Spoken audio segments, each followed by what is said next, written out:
welcome to another episode of To Be Frank with me. Today's guest is one of my favorites, guys. Nice round of applause for Nadav! All right. Pew, pew, pew, pew, pew, pew. Fuck, dude. Yeah, dude. We got a board, baby. Yeah, dude, we fancy. Hell yeah. Truly one of my favorite guests to have. Me and my wife are huge fans. We've actually fallen asleep to your laugh for fucking a while. I know it sounds kind of gay, but it's, yeah. Fucking, you're just as gay as my fiance, I guess. Yeah, dude, we're super gay then. Dude, one of my favorites I've got to play on your show, The Fold, which was such a fucking blast. If you want to plug it real quick before we get into it. Yeah, watch The Fold Season 1 powered by Sheath right now on my YouTube channel. Season 2 is coming at you pretty soon, so go ahead and follow, like, comment, subscribe onto my YouTube and my Instagram at Very Nadav Show. Hell yeah, dude. Man. So fun to fucking have you. You big poker guy. You've been gambling. I was telling you, but I first started playing poker because my dad was a single dad, and he would take me to like games because he didn't have anyone to babysit. So we would just play, and that's how I learned how to play Texas Hold'em. Was with a bunch of adults. That's a crazy thing to bring a kid to. Because I've been to a lot of home games where it's like, yo, dude, what the fuck is going around this table? And I've just been to normal parties where someone brings a kid and I'm like, yo, what the fuck's going on? Can I smoke a joint here or can I not? Like, when yeah, you're like, nah, the kid's cool. Yeah, and that's a way cooler way to be introduced to poker than me. I just played with like the Jewish kids that I grew up with, and they took all my money. And then, no, my bar mitzvah money. And like then COVID came around, and I started taking it a lot more seriously because that's the only thing I could do by myself. Are Jews good at poker? Ooh, see, they're good with money, but good at gambling / poker. Like that's the thing. We're not known for it. I've seen Jews that gamble. Like, dude, I've been watching so much gambling content. Oh, okay. Like, there's Mickey Mays, who's Jewish. Yeah. But not Jewish presenting. Okay. There's Sean Perry. Do you know who Sean Perry is? Mm-mm. Dude, it's my favorite fucking thing to follow right now. So what do they gamble? Like, what's their, Mickey Mays is just an all-around gambler. He plays Baccarat. He's been playing some Hold'em tournaments now, like in Celebrity Poker Tour and stuff like that. Sean Perry is just a straight-up sports gambler, and he's been realizing, like, instead of just, like, winning money off of my sports gambling bets, why don't I start making content? But it's all super cringy. Like, it has, like, very much, like, welcome to my bar mitzvah. Like, those kinds of vibes. Okay. Where he's just like, hey, so-and-so, you're a simp. I've seen you, like, getting all sorts of, like, stupid pussy and, like, paying for it. Why don't you just, like, be a man and come fight? Like, he's challenging all these other gamblers to come fight him. Wow. And, like, but the thing is that he's just, like, a tall Jew, and, like, that's it, you know? Like, and so, like, how intimidating is that? As intimidating as that sounds. But fun to watch. It's so fun to watch. That's amazing. It's so fun to watch. I love that. Yeah, I've not really a big gambling guy. Aside from Texas Hold'em, is there any other games that you're like super like?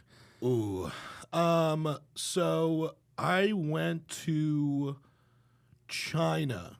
Yeah, are there other games? Because I guess it's like you like gambling overall, and then you start to figure out like different games. Which games you like specifically? Also, like culturally. Oh yeah, like sure. I never played dice before, and then like where it's like 3s and 1s or whatever that one is, where you gotta like It's like greed. I think that's. I think it's called. Yeah. Mm-hmm. So like playing games like that, I think is fascinating. Dude, dice. So I fell in love with craps about 10 years ago. My buddy was moving to China and had a like going away thing with a lot of his high school friends that I was familiar with. We went to college together. And so one of his friends like lived there, and everyone else came to visit. And they're like, hey, let's go to the Lil Jon residency tonight. And I'm autistic, so I don't like bright or loud places. And so his local friend was like, you guys want to go learn $5 craps instead? And I'm like, fuck yes. Okay. So that's where I learned craps, and then just kept on playing it. I'm like, it's funny because every time you think you get it, you're at the table with someone that's doing a strategy you've never seen before, and you're like, hey, what the fuck's going on over here? And then they just start telling you, and you're like, whoa. And then in your head, you're like, this is bulletproof. Like, this is just printing money. And then, like, you very quickly lose $400, and you're like, okay, there's parts of this that has holes I don't see. All right, what's the most you've won, and then what's the most you've lost? Oh boy. Okay, so there was this website that was very easy to deposit money into, very hard to withdraw. But lucky for me, I never had to figure that part out. But I remember, I think it was betonline.ag, which I think means it's either based in Argentina or Latvia or something. But I remember I was playing slots. I was playing digital online slots. Which has to be rigged. Yeah, it is. But this, like, I think I took like $200 and I ran it up to like 16K in like an hour. Like, I just hit a couple back-to-back jackpots, and then everyone's like, dude, this is huge. What are you going to do with the money? I'm like, well, first I got to figure out how the fuck to get this off this website. You need to like create a crypto wallet and convert it. It's like you need to do like 6 steps. Yeah. When opening up the slots and then pulling that button is like 2 steps. So I just started doing that. And so instead of withdrawing, I'm just like, whatever. I just have a gambling budget for like however long. So that's my biggest win and loss is 16K. 16K? But I lost that 16K gradually over 6 months.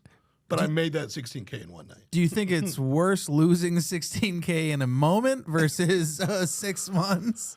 Yeah. Yeah, losing 16K with one motion, that fucking sucks. Yeah. But you know what? I don't like people. I've told that story to them, like, dude, you lost 16K. I'm like, guys, it was never mine. Yeah, it was never real. Anyways, 16K I lost was $200 for the streets. Yeah. Like, it was just for fun. It was like, I remember one time, like, we would have, you know, these phone sponsors that have like, oh, in order to like, for us to be like, we need personal endorsement for your ad read. So here's a SIM card. Like, if someone has an extra phone, just use it. And so I was like, so I took it. And I had an extra phone, and I just turned it into my gambling phone. Which, whenever I say that term, I was like, "What 2 words did you just?" Yeah, put you have a together? phone for specifically gambling because it takes up the whole screen. Yeah. So if I'm like in a poker tournament and someone's texting me, it's fucking annoying to respond back to them. Yeah. But if you have a gambling phone, you don't need to like switch up and like move apps. You just have a phone specifically for gambling. Have people told you you've had a problem? Not to my face, but All also right, cool. I'm not going to be the one to. yeah. Like, look, dude. But also, I can't. I had an extra SIM card. I don't have a game. I have an extra SIM card and an extra phone. Like, if that's a problem. Yeah. I also can't be the one to be like, you have a problem, because I will play Magic the Gathering till 3 in the fucking morning. Do you gamble on that? You can pay money to buy packs, or That sounds worse than what I'm doing. No, I'm not buying packs of cards. And hold on, all right. That sounds so much worse. I'm entering drafts to win. So you play drafts, you draft cards, you keep the cards, and then it's just digital cards. That makes it worse. Like, I feel like the explanation makes it worse. Like, no, I don't ever own the physical card. Like, you don't get it. Like, it's all crypto. It's backed up. Yeah, you're right. Fuck. All right, let me call my wife. Let me get out of this fucking hole I dug myself in. You're like, no, dude, you don't get it. There's all these. I'm getting rookie Magic cards. You don't get it. They're PSA graded digitally. Exactly. I should just buy the cards, the real ones. But it's insane to me that you don't. Yeah. As a Jew, that's a bad investment.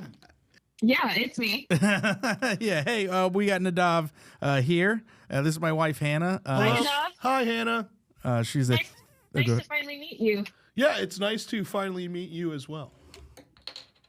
I was telling him how much of big fans we are. Oh yeah, I was gonna say I feel like it's weird. I was thinking today. I was like, have I met Nadav before? And I was like, oh no, it just feels like I did. Like I did because I watched your mom's house for years. Oh, I feel like that's a two-way street. There's so many comedians where it's like I've never physically met them, but I remember when I saw you, I'm like, oh, Frank, what's up? And like we've never met before, but it's like, well, we follow each other and we do shit. I remember Was it Road to Roast Battle? Was that the thing that Like battle the kid in the wheelchair? Yeah. Yeah. Well, no. It was just that you won season 1. Oh, right? yeah, season 2. Yeah, Or season 2. Yeah. And I remember seeing that and following it. I'm like, Oh, wow. yeah, let's fucking go. And I think that's when I started following you. Fuck And yeah. then whenever I saw you, I'm just like, let's fucking go. Hell Frank. yeah, dude. That fucking makes you feel so cool.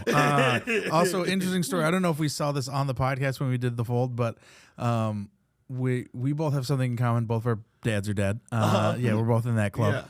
But when Dad Club. Yeah, Dead Dad Club. When I was talking to you, I was like, oh yeah, when you went to gambling rehab, you're like, that's not what happened.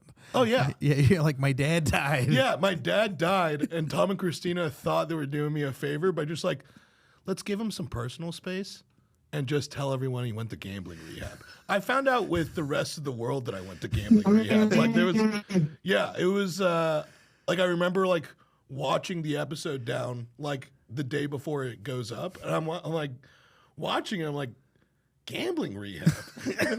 All right, well, hopefully this doesn't fuck anything up. And so far, it's interfered with almost everything I've wanted. Oh, really? Yeah, dude.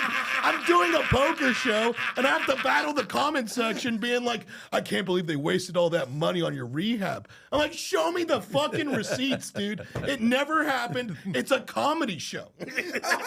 That's so funny. Yeah.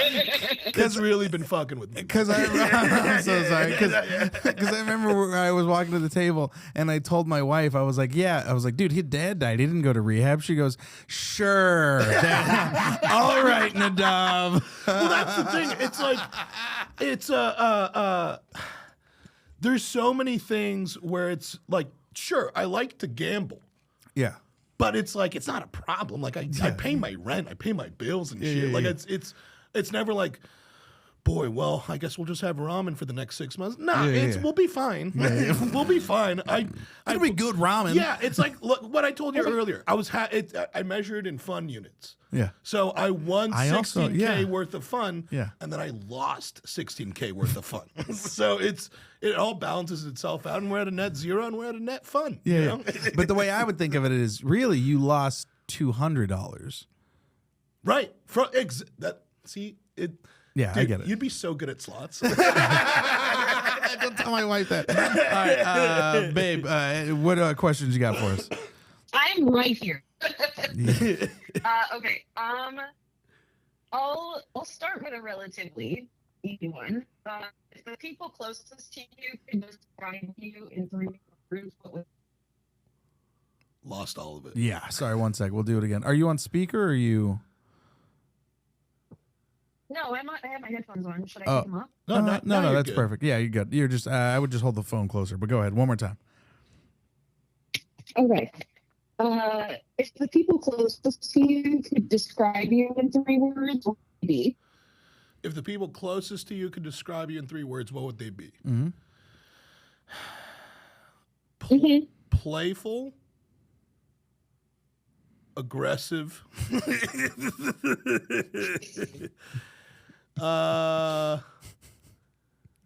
playful, aggressive, and nonchalant. No one I know uses that word. No one I know uses that word. Dudes in fedoras use that word. Yeah, dudes in fedoras that are like in a bright like t-shirt are like, yeah, I'm nonchalant. I'm a very laissez-faire type of guy, you know. Let's call it that, laissez-faire. It's stoic. There we go, stoic. That feels smarter. And do you agree with those words? Like, do you feel like those accurately describe you? Yeah, I think so. I have different parts of me that I feel like it's almost like I have different corners of me, and like the middle is like a diagram where they all converge. So my personality is, I think, all 3 of those points. And then, you know, some days I lean more towards one of those corners. Nice. Okay. Sweet. Didn't sound stupid. I love it. Like, No, that was a great answer. no, you didn't. No, you didn't. No, none of the answers are stupid. I promise. Sweet. So this As doesn't mean far I'm a as, psychopath or a killer. No. I mean, at least not yet. We've only asked one question. We'll see. get there. All right. Yeah. Do you have any hurt any Yeah, cats? we'll get there. I'll make my determination by the end of this. There's a train trolley that forks, and one has one person, one has a family. Who do you decide to kill? Yeah. The train conductor. I'll just kill myself. Just jump in front of the train so I don't have to make this decision. All right, ready for the next question. Okay. Are we perfect? What is the current state of your home, and what do you think it says about you? The current state of my home, meaning like cleanliness?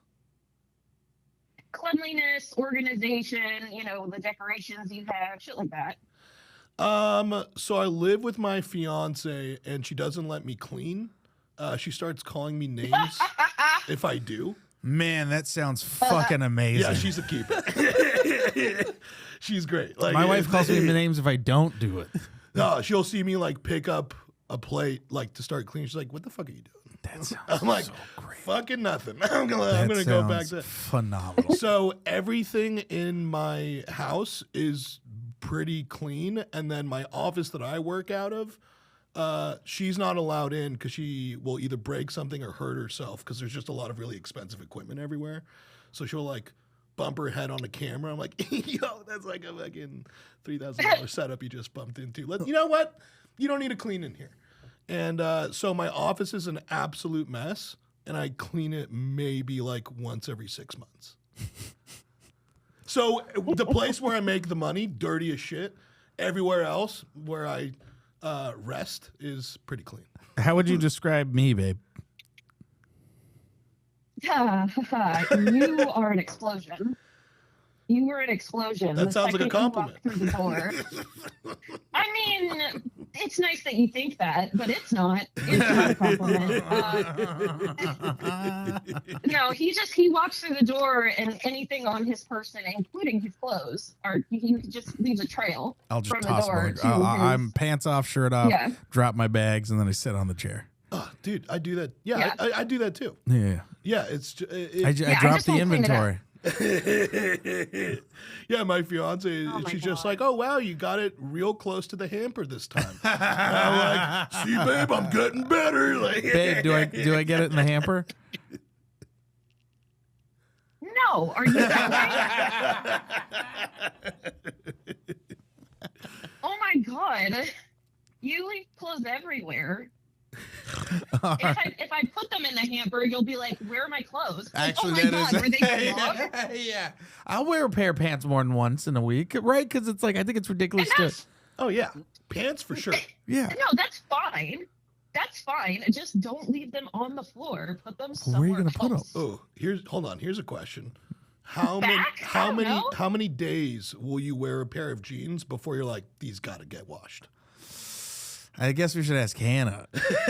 You don't make the decision. Yeah. Well, because also because I mean, No, because I if do. it's up to me, there's times where I'm like, man, this is day 4's fine. Now they're just they're aged. You know what I mean? Now they got that workman's like sweat to them. Right. You're like, wow, there's like, I think there's rust on here. I don't know how that got there. Like, It's got a stank to them. What's the worst, babe? I've come home super smelly, right? If I. Yeah. Yeah. She said it's so disgusting. yeah, you do. smelly of. All right, what's the last question? Yeah. Okay. What makes you feel worthy? What makes me feel worthy? Oh man, you are a therapist. What makes me feel worthy? Worthy of what? This is my favorite question to ask people. Worthy of what? Oh, this is where I feel like worthy of love, and they're like, boom, damaged. I knew it. Yeah, worthy of what? Yeah, this is a pretty good question to determine people's, issues. What makes me feel worthy? Like accepted by people? Like that's such an open-ended, like worthy of what? Well, what does worthy mean to you? Like, if you could give me a definition of worthy, what does that mean to you? See, first thing that my head goes to is, are you worthy of living the life that you're currently living? Like, do you deserve the level of comfort that you're at? And I'll say, yeah. Okay. Go fuck yourself. I'm worth it. Yeah. I love that answer. I don't need That's such a good anyone's permission to throw my clothes really close to the handle. Yeah. Yeah. Oh, Jesus. If I want to stay in Austin an extra day, I will. Oh, my God. If I want to throw my bags, I will. Though. But yeah, I mean, to add on top of it, like I think worthiness like really taps into thinking about what other people think about you. And in my mind, that's the last thing I think about is I think about my goals. I think about the things I want to do. And if at any point someone's like, hey, I think that's stupid, it's like, well, you're also not doing anything. So I don't really care. Like, I don't care what your opinion is. You're not in my shoes. Yeah. So of the opinions I do care about, yours is not one of them. exactly. Like it's there's this Rick and Morty line that first I saw it in the show. I'm like, oh, that's kind of nice. And then I saw some smart person being like, I watch Rick and Morty and I really like this line. It's I don't your cheers. Or no, your boos mean nothing to me. Because I know I've seen what you cheer for. Yeah. And so whenever I see any negative comment about anything, it's like, oh, no shit, fucking private profile holding a fish with fucking like 20 like, yeah, for sure, dude. Like, you keep on thinking I'm a waste of space. It's so funny. That's how I feel when I go up and I do stand-up in front of a crowd that like laughed at someone I dislike or someone whose stand-up I think is bad or someone who like we all think is bad at stand-up and they're like, this guy's great. And I go up and I'm like, I truly could give a fuck less if I make you guys laugh. Right. Like, and if you hate my comedy, good. Right. Yeah. It's like part of the, like, you judge people where like, hey, who are your favorite comics? And then you hear, you're like, ugh. Yeah. Fucking, all right. Well, fucking, I'm not going to run any jokes by you or care if you laugh at any of my shit. Yeah. 100%. I've had people be like, I don't think your comedy's great. And I'm like, you know what? They say that to your face? I've had someone say like, I don't think you're good at comedy, but like, I think your comedy's bad. Was this a comedian? I've had a comic say it to me, and then I've also had just a regular person say it to me. And then which hurts more? Well, when the comic has said it to me, it used to hurt, now it doesn't. Okay, good. Mostly because a lot of it has to do with the security of yourself, right? Right. I've had like big comics who I truly look up to be like, you're not good right now. And that's different. That's a good note. Because that's a friend that I care about who would say like, you're just not good right now. I'm like, oh, fuck, I do need to get better. Versus like a comic who I don't respect or like just a comic who I'm just like, yeah, I've seen what you do. Like, yeah, whatever. I'm like, I don't give a shit. Like, it only hurts if I believe it. Right? Totally. And if it's like a stranger, then I like look at it where I'm like, all right, well, why are you mad? Like, if there's like a legitimate reason why you're upset, I'm like, all right, I guess, yeah, okay. I could see why you're upset, and I'm not going to fault you for that. If there's like a person who's just like, I just don't like it, I'm like, all right, yeah, that's fine. You're totally entitled to your opinion. I'm not going to get mad if you don't like it. Right. I respect that you don't like it. I respect that you fucking don't like me. That's great. I think it's cool that you like shared your opinion with me and like, you're going to go home and probably just like be by yourself and alone. Yeah, which is fine. Yeah. And then also, I've had people not like my comedy and then we've talked and then like me as a person. And then I'm like, yeah, that's fine. Right. Yeah. It's dude, if I listened to all the people that were like, dude, you suck, you're not funny, your laugh sucks. And honestly, I'm glad that you're gone. Just like, whoa, for sure. Boy, I wish I had that confidence. Yeah. To go tell a stranger that I think they suck? Yeah. Jesus Christ. Yeah. Well, that's just the internet and just no repercussion. I don't know. Yeah. Some fan said it to me like in person. He was just like, hey, honestly. Well, I meant it. But like, honestly, you really suck at Googling. And it was the only time I ever called a stranger. I'm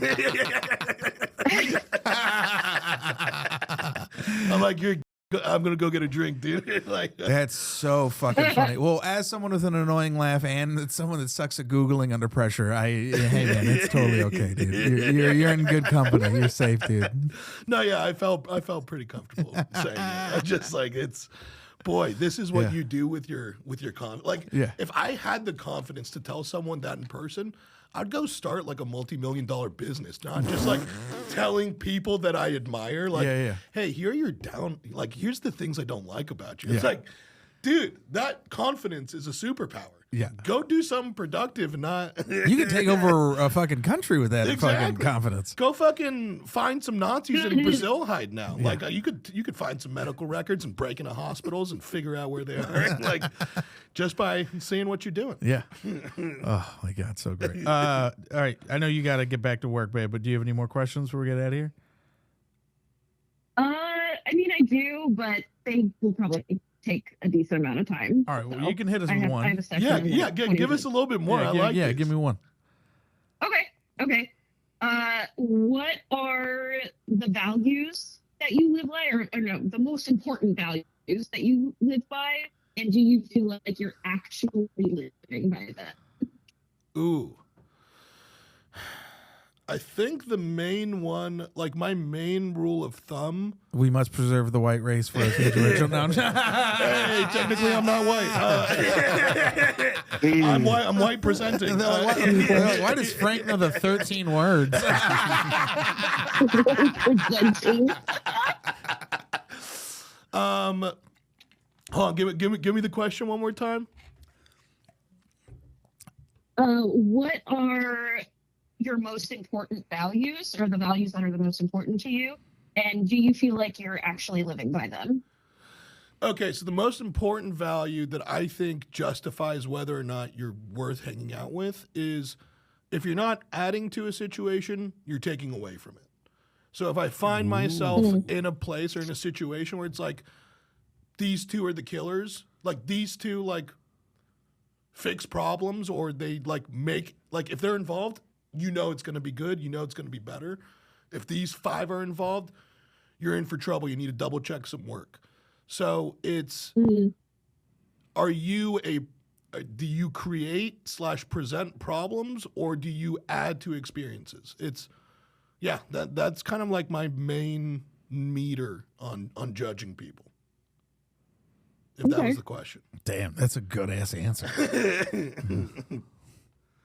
And do you feel like that's something like you do consistently, is like how you add to situations? Oh yeah, absolutely. Like I do that in social settings and business settings. Like if I'm at a party and like, you know, I said earlier I'm autistic, loud sounds, bright noises. If I'm at a place and all of a sudden I just start shutting down, I'm like, I'm taking away from this fun. Everyone is super drunk, and I am too, but I'm very quiet and in the corner and just waiting to go home. I'm like, yeah, I'm not adding to this. I'm making this worse. You just described me at a party. I was like, yeah, that makes sense. But yeah, it's like That is not you at a party. Are you joking? That's me at a party. Well, I get You stoned are and the- sit down. like, you're I talking get to stoned and everybody, sit buddy. down.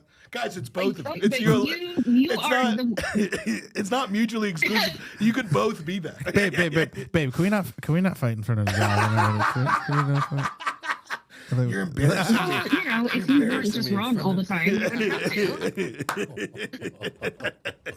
to. That's great, Hannah. We'll talk about this when I get home.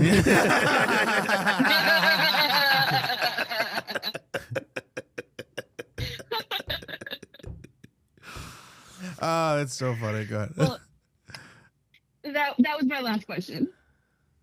Hell yeah. All right. Wait. Whoa. What are your guys' values? Whoa. Whoa. Where's your whoa. compass? Okay. My moral compass? I guess my values I try to live by. It's so funny. I have. Go ahead, babe. Do you want to do your impression of me?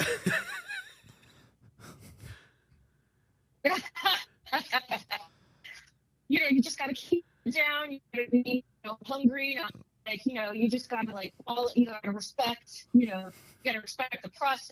You gotta respect the comedy store. You gotta respect shit. And then just make sure you grind and you grind and you grind. Yeah. I've given that pep talk before. Yeah. Like, hey, I know you think that you're going out to a comedy show. This is my job. Yeah. Remember, we're at work for me right now. Yeah, 100%. I've had to do that. Your aunt's like, I don't understand why I can't just scream I'm related to the guy on stage. And I'm just like, it's because we're at a business. Dude, I go with people and like the people that seat me and stuff, like it's like, oh hey, what's up, dude? And they're like, hey, you want this this table in the front? I'm like, absolutely not. Like I want to be in the back. I remember there was this one time, I think it was at Vulcan. We went to go see DeRosa, and I brought my fiance. My sister just flew into town, and I think another friend of ours. And we get in, and I think we get there a little late. So they're like, hey, so this is the only table that we have left. I'm like, there's nothing in the back? And they're like, this is all we got. I'm like, okay.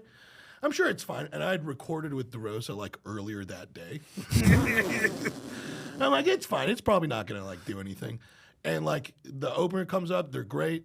And then DeRosa comes on. As he's getting up the stairs, we just lock eyes. I'm like, fuck. Because he's just like, God damn it. And then we just lock eyes like every 2 or 3 minutes. I'm like, this is terrible for both of us. Like, I fucking hate this. I've told family members, hey, do not sit in the front row. Please sit in the back. My dad was always very good about that. He never sat in the front row. My mom always sat in the front row. Will talk to me while I'm on stage. I hate it so fucking much. No, dude. The first time I tried to record an album, she sat in the front row. The first take absolutely ruined because she wouldn't stop talking. She's on the album, dude. I had to throw it away, and then you don't have that file? No, I was like, I don't want that file.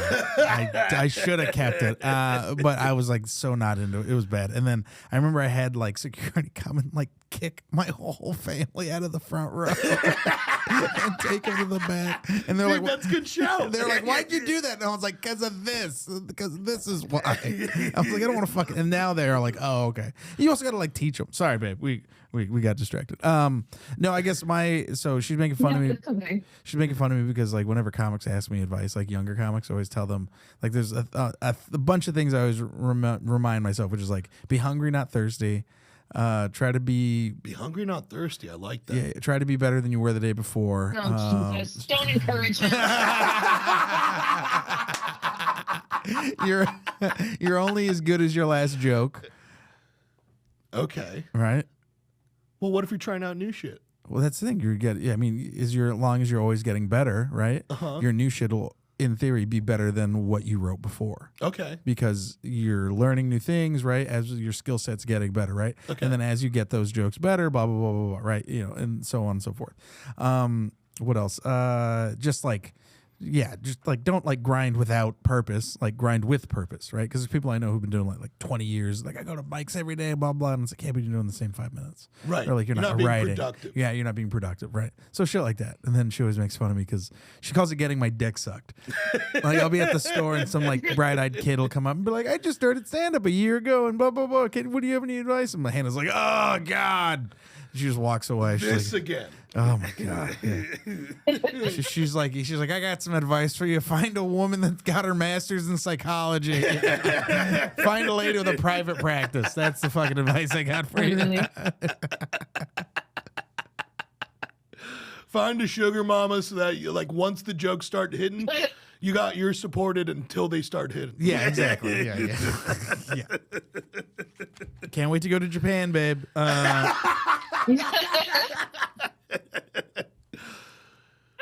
Fuck yeah. All right. I love you, babe. I love you too. All right. It was nice meeting you, Nadav. Nice meeting you too, Hannah. Thank you for the therapy questions. You guys. Oh, great. Thank you. I'll talk to you guys later then. Bye-bye. Bye. Bye. Yeah, she's fun. Dude, yeah, she sounds real fun. Yeah, that's she's great. fun. Dude, it's crazy. I've been in therapy for like 5 or 6 years. And when you're like, hey, we're going to ask you some therapy questions, like, when I have nothing to talk about, that's when we uncover how much problems I have with my mom growing up. Well, yeah, I mean, if you don't mind me asking, because I'm Sure. clearly just going through losing my father. Sure. Right? It's been like maybe 2.5 months now. Okay. When did you Oh, wow, lose? very recent. Yeah. When was yours? About 2.5 years. Oh, okay. Cool. Yeah. I mean, not cool, but you know, No, 2.5 years. Cooler Yeah. than you. I'm more out of the I woods than got you that are. fresh shit. You know what I mean? I'll give you some tips that are gonna suck, which is that it's Yeah. it's always just there's life before that happening and there's life after that happening. Yeah. So, like losing a parent is one of the most biggest things a person goes through. And the best advice that I got from my therapist is shit's gonna hit you at different times. Yeah. Like I remember the day that my dad died. Well, it was also like a rough last few years because he died of dementia. That's rough. So it was real rough. And when death came, like the first thing that came over me was relief. Because it was like we were putting so much effort into taking care of him and making sure that he was taken care of. And there was just all these problems that towards the end started happening on a daily basis. Yeah. And like within 24 hours of him dying, I'm seeing all my siblings that are like super sad. I'm like, guys, don't you get it? Everything's good now. And I'm trying to convince them to get over it. I'm like, guys, just don't worry. One day you'll get to where I'm at. Yeah. And then like I'm good for like a year. And then after a year, like, you know, all the bad memories from the last 5 years kind of start dissipating.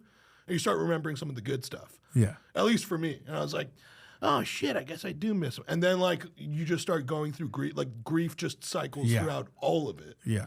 But weirdest place you've cried? Ooh. Weirdest place I've cried. So Country Road used to be a song that would make me cry. Oh, yeah. Because there was one day I was taking care of him and I was listening to that song. And I was like, oh, I don't have a country road to take me home anymore. Oh my God, my life is, I don't have a home. Like, I was like that. And so like I'd just be at random parties and like with just a bunch of people like, hey, you know what we haven't heard in a while? Country Road. And then they put on Country Road. Like, You're the only one bawling your eyes the out. song slaps so fucking hard. It reminds me of home. I love this song. Dude, Simple Man, Bigsby Canyon Bridge, Yellow Ledbetter, Piano Man, pretty much anything Bruce Springsteen. Because also, like, my dad was such a, like, music guy. Like, he was the kind of guy who would, like, get like, a 24-pack of beer. He'd have his big Bluetooth speaker, and he would just, like, plug into Spotify and just play music. Oh, that's fun. So one of the things I got him for Christmas was, like, I just got him a Spotify, like, membership. Premium? Yeah. Wow, so $10 he would just a month, dude. Yeah. Don't need a psychology degree for that. Simple pleasures, dog. Simple pleasures. He would just always been a big music guy, so we would always talk music, and then like, so that was the thing is like now whenever I hear songs and people always talk about woo woo stuff, and I don't know if you're a big woo woo guy, where it's like I feel his presence. Yeah, that type of stuff. yeah, and just music playing at. You walk into a place and obviously it's like, oh yeah, top 40 hits, whatever. Sure. But then it's like, that song at this time in this place. And you're like, okay, is that woo woo? Is that, is that the universe? What is that? See, I don't believe in woo woo. Whenever I hear anyone use the word manifesting, it always just drives me up the wall. Yeah. I'm like, no, it's preparedness. Like, Oh no, 100%. Being prepared for an opportunity. Like that's what manifesting is. Luck, you know what I mean? Yeah. Preparing for an opportunity. But also music, I think music and smell, like sights and sound or smells and sounds are the most tightly correlated with memory. Of course. So when you hear a certain song, maybe you smell a certain smell, it'll all of a sudden just like take you back.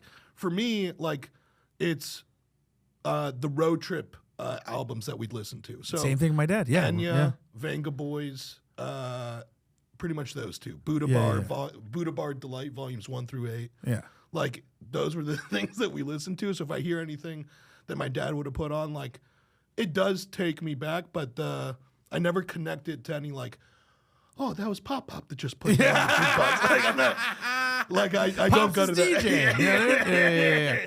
It's like, oh dude, he loved Annie Up. Jump around? What? How is he here? Oh, Tenacious D, he's about to ground me for 2 months again. Dude, I remember trying to show him Tenacious D in middle school, thinking like, oh, my dad's going to see the cool music that I'm into. And then to be like, Fuck her gently. What the fuck? Nadav. Like, My dad thought Tenacious D was hilarious, but my dad was the kind of guy where like he was such an older brother about music. Would be like, "This is what I'm listening to," and he'd be like, "That sucks." He's like, "What is this gay shit?"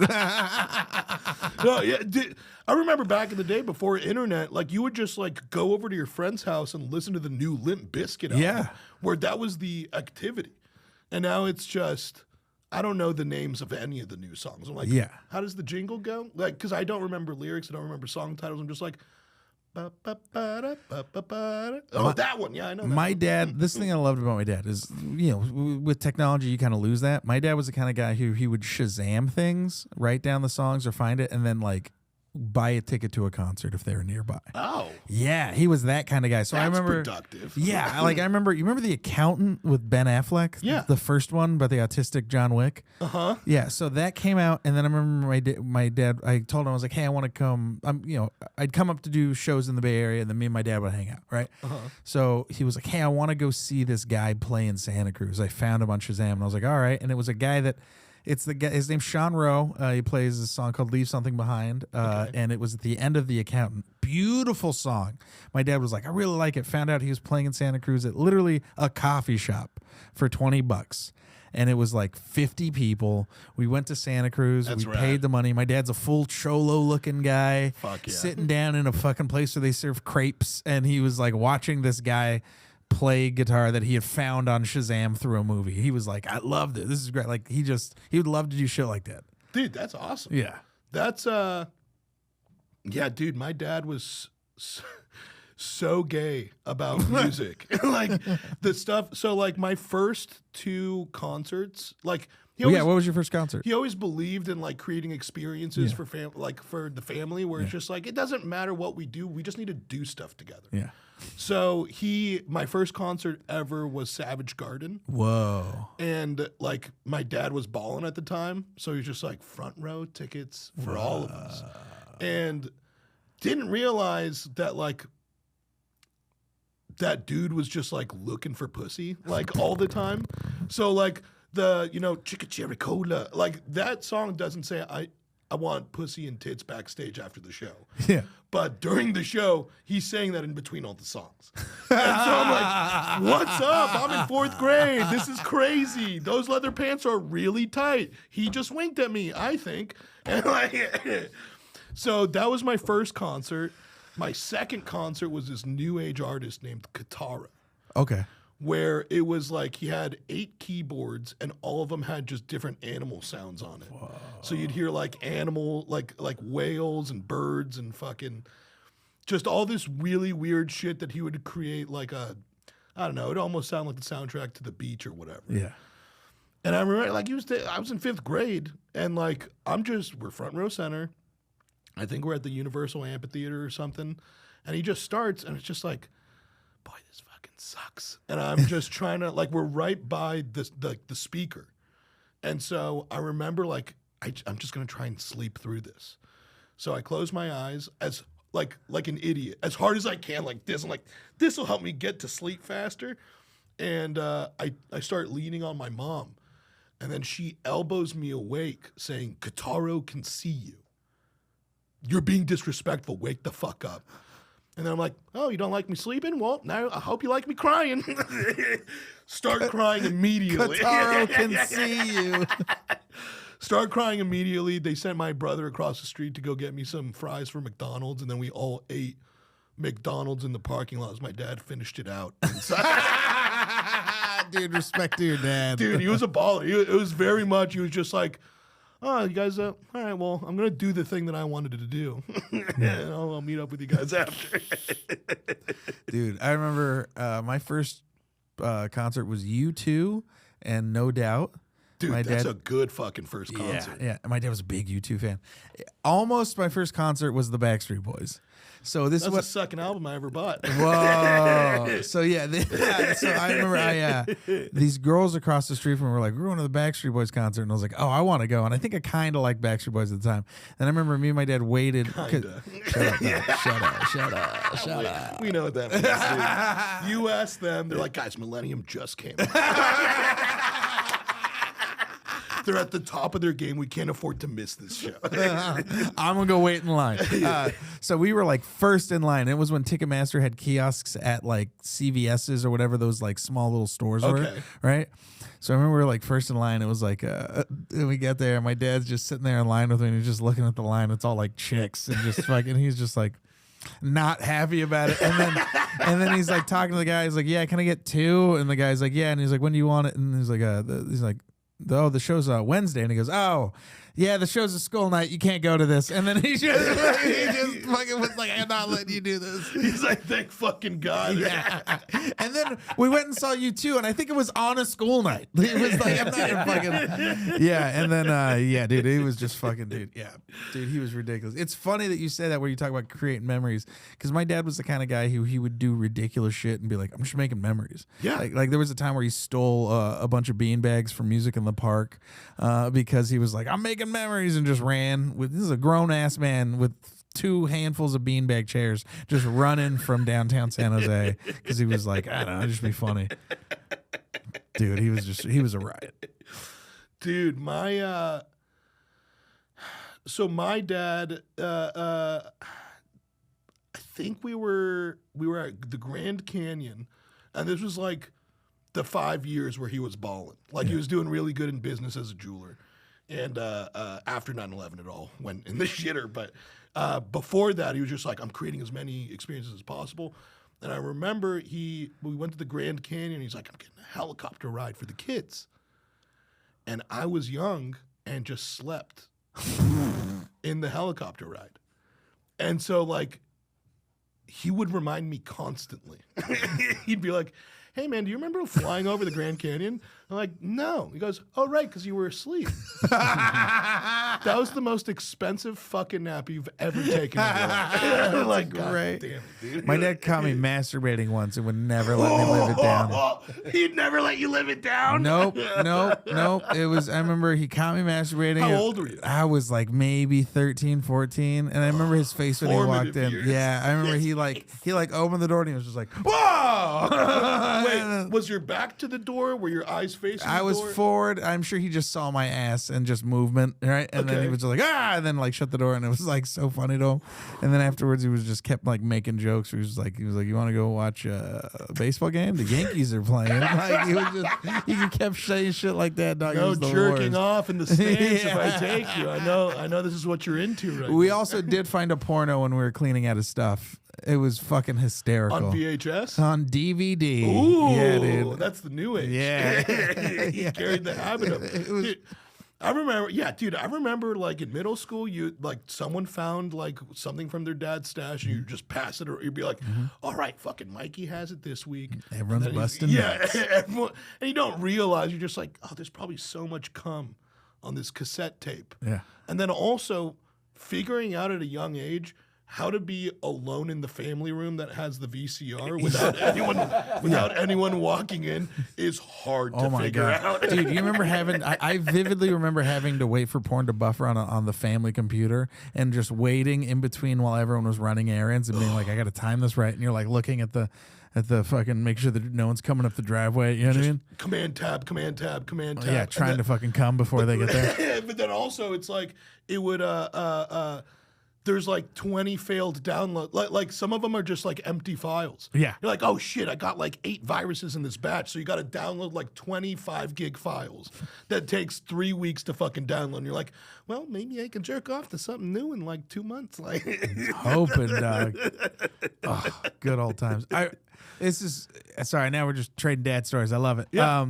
I remember I would used to be a shit on drives with my dad, and I would complain about the music he would play. This is when I was just too young to really appreciate music. And then I remember one day he got tired of it, and he looked at me and goes, "Hey, man, one of these days I'm not going to be around, and all you're going to have is this music of mine." And I was like, "Ugh. All right, man, play your songs." Jesus Christ. Fine, let's listen to Painted Black again. Yeah, House of the Rising Sun rocks. All right. My dad, when we would drive, he would close his eye that's facing me. So I would think that he was asleep at the wheel. I'd be like, "Hey, wake up." He's like, "What? This is how I'm taking half naps at a time." Scare the shit out of me. My dad had an apartment in San Jose, and he was renting a room in the back of a house of a guy he like worked with, and it was just like kind of a rundown house, and they would let it was like not wheat, but it was weeds, and they would grow up so high to where it just looked like wheat. Right, and they were like, probably it almost looked intentional. I was like, are they growing bamboo? 100%. Yeah. My dad, I remember he was like, sometimes I get fucked up when I'd get home. I'd walk through the backyard and I'd run my hands across the wheat like the guy in Gladiator. I miss my family. I'll avenge them one day. Like, dude, just call me, man. Oh, here's one of my craziest dad stories. So he'd always like to get pampered and shit. Yeah. So like I remember I was visiting home from college one time, and he'd be like, "Hey, there's this place that I go get like foot massages at. Like, do you want to go get a foot massage?" I was like, "Sure, okay." And it was right next door to the block, like my family blockbuster growing up. So we went in, and it was just a huge fucking room with like instead of walls, there was just cloth like on like rings and stuff. And so I'm like, okay, this is interesting. And then they just placed us on like two tables like next to each other, and like they just start massaging. I'm like, all right, this feels fine. And they're just like riding up from my calf and then up to the back of my thigh, and then they just start doing this like the chop thing, but they keep on still moving closer and closer to my asshole, and then they just start chopping my asshole. And then they go from chopping to like kind of punching, and I start laughing. I'm like, how do I politely get these guys to stop uppercutting my ass? And I'm like, you know what? Let me see what my dad's doing. And I'm looking at him, and he's just snoring. He's asleep. He's asleep getting uppercutted. And I'm just like, yo, this is fucking crazy. And so I'm like, whatever. I just start laughing. I'm like, you could move to a different spot. And so then on the ride home, I'm like, yo, do they always punch you in the asshole for every massage? He's like, they do what?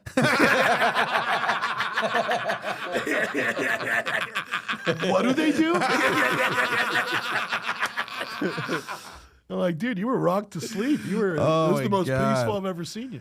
Oh my God, that's so funny. I think I've told these two stories before, but I'll tell it to you because it's just the skateboarding story I've told. Yeah. But so my dad, I used to skateboard to school. And my dad would drop me off, and one day I bugged him. I was like, just drop me off halfway so it makes it look like I skateboarded to school.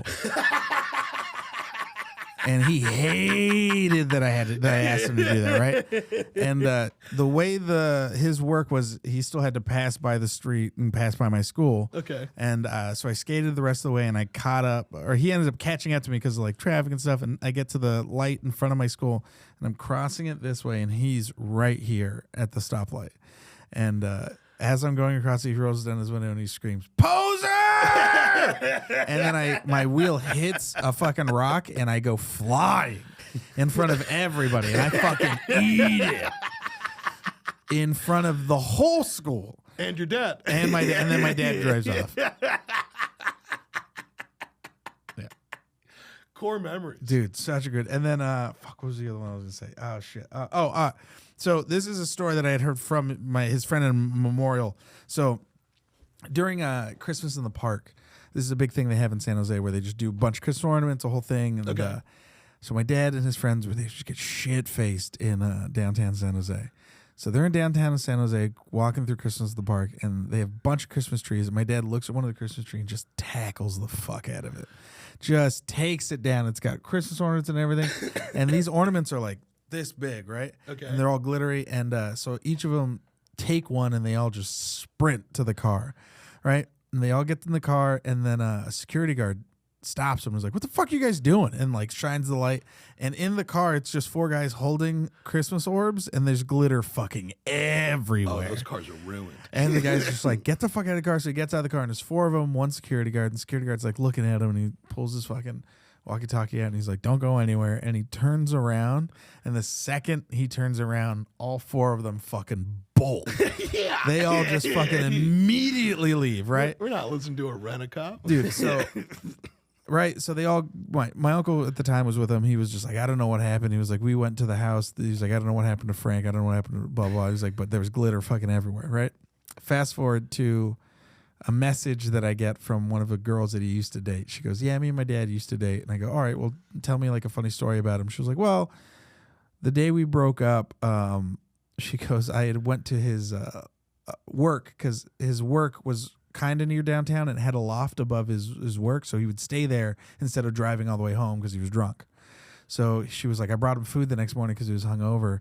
And there was fucking glitter everywhere. And I was like, you brought a fucking stripper, didn't you? And he was like, no, I swear to God, it's not a stripper. He's like, I did not bring a stripper home. She was like, I didn't believe him. And he was like, he'd done it before. And I was like, oh, fuck. I don't want to know this about him. I was like, the one time he fucking actually didn't bring a stripper home. It was all fucking the night he stole the fucking glitter stuff, dude. It was so funny.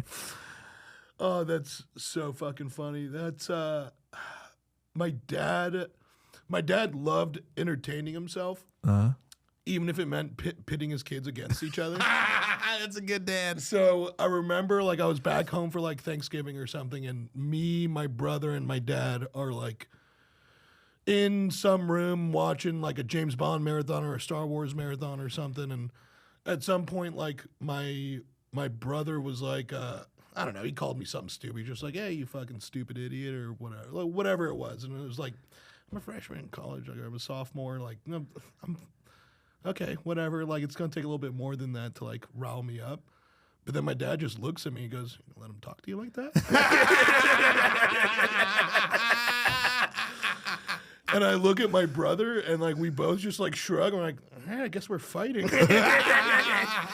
And I just fucking sweep the legs, and it's like it was the first time that I actually ever beat my brother because I was doing jiu-jitsu with some friends in college, and I'd never had this type of strength. Yeah. And yeah, I just remember pinning his shoulders like with my knees, and like I'd never done that before. Like none of us had. Like I just make eye contact with him. I look at my dad, and my dad's like, "Whoa." Yeah. And I look at my brother. He's like, "Whoa." The hierarchy is shifted. And then I just start fucking open hand slapping just as hard as I fucking could. And he got loose and I got fucking whooped. But that was the last time we ever fought. That was Yeah, it was. My dad's the reason me and my brother don't fight anymore.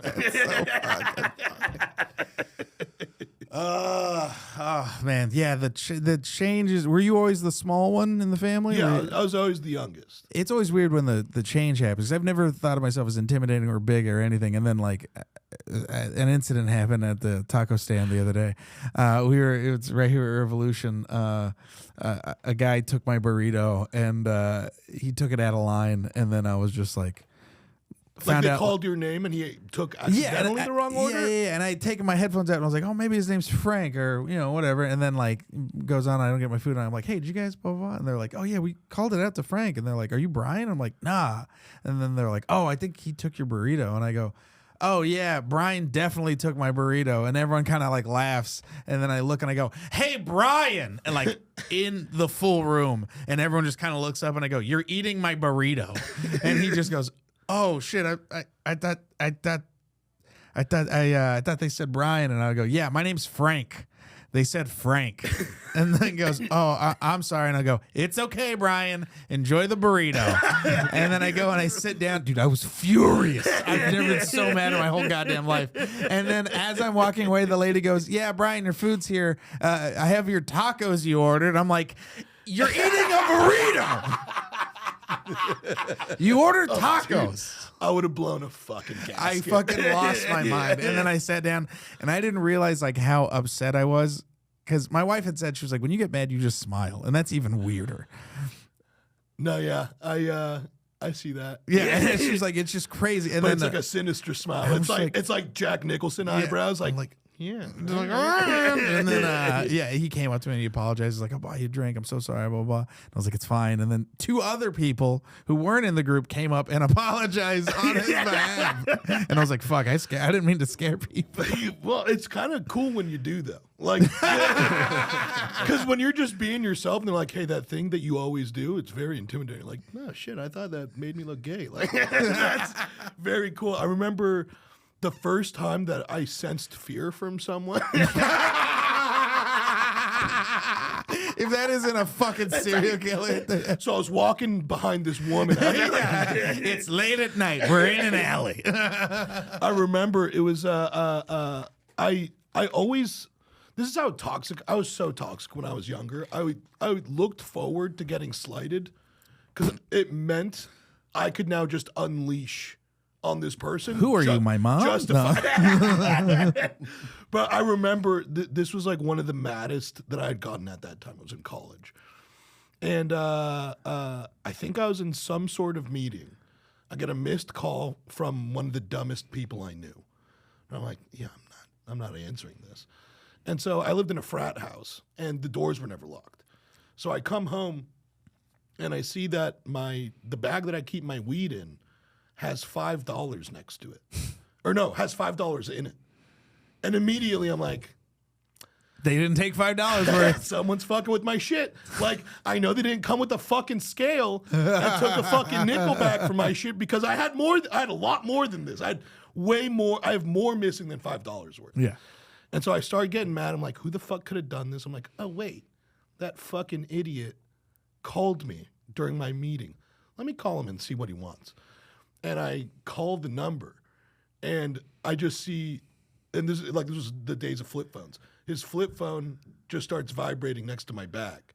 And I'm like, so this fucking idiot comes into my house, takes what he thinks is $5 worth of weed, and then leaves his phone right next to the bag. And in my head, I'm like, this fucking idiot. You know what stupid is as stupid does? And I take his flip phone and I just bend it completely broken, and I throw it as hard as I can against the wall.